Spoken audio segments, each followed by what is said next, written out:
A student in an alien costume drops a bombshell question. Can we really trust the gospel? Cliffe's response will leave you speechless. Watch till the end and let us know what you think in the comments. For me, I gotta ask, like, what makes you so certain that these gospels are accurate tellings of what happened? Great question. You are a thinker, and I appreciate it a lot. All right, you're right. How do we know that the Jesus we read about in the Gospels was a real historical person? Why do you trust the Gospels? Because I have tests that I use to determine historicity claimed by any book.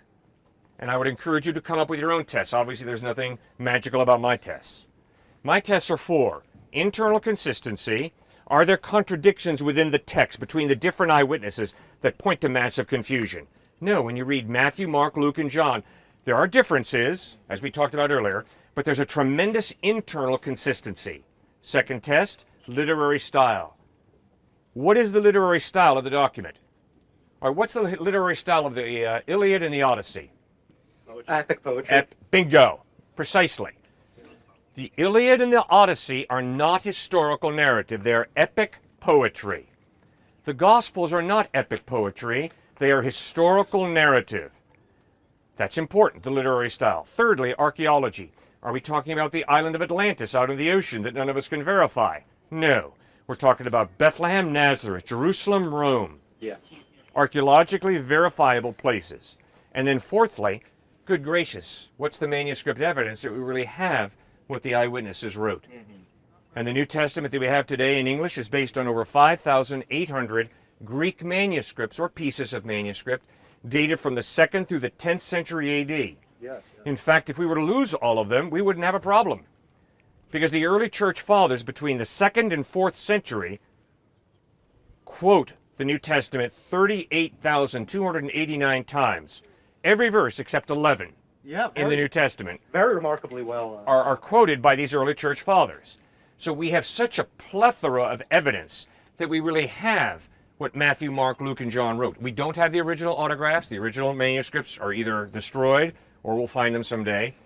But the overwhelming evidence is it's historically reliable, the New Testament that we have in English. Does that make any sense? I think that's, and I mean, definitely as if like you say, these are historical accounts or secondary accounts like Mark and Luke are, then they are, like as other Roman biographies. From that period, I would take it as the genre of the Gospels as a biography. Good. A sort of, and I wouldn't say it's particularly unreliable. In fact, I would say if you look back at the earliest manuscripts, the changes are very minor with the earliest copies. Correct. But my question would be like, I don't think all of these Roman biographies are exactly accurate. Good. Stuart, what would you say? Well, this is connected to your earlier point. Yeah. You talked about how we don't have the real Jesus. Well, then what Jesus do we have? Do we have the itinerant preacher who was just a good moral example? Well, it sounds like you're getting into the Jesus seminar of the 70s and the 80s, which has been largely debunked. What did they do? They got together and they said, oh, this Jesus that you have in the Gospels cannot be reliable. Because this Jesus went and did miracles. This Jesus went and claimed to be God. This Jesus went and resurrected from the grave. This Jesus we're going to have to do away with based off of scientific naturalism, because none of these things actually happened. And that's why you've been influenced by David Hume, probably more than you realized. I've never heard of him, but probably. Okay, so you have definitely been then. If you haven't heard of him, because he's had more influence on this campus and across the country more than we could ever realize. Interesting. And then Jesus Seminar came and said, no, this Jesus wasn't the one of the Gospels. No, it was more, he was a political figure. And so we're going to use him more so as a political figure to understand real politics. He was into social justice, and that was it. And then we're going to look at Christ in such a way where we don't want him to call us to higher standards. And so what did they do? They went and with their nice, beautiful red pen as a seminar, decided that less than 20% of what we have as Jesus' words in the Gospels were really him speaking. You can't figure that. That's total. I'm totally with you on that. That's I mean, my good. Okay, well, what's going on there? It's a presupposition they make. What is a presupposition?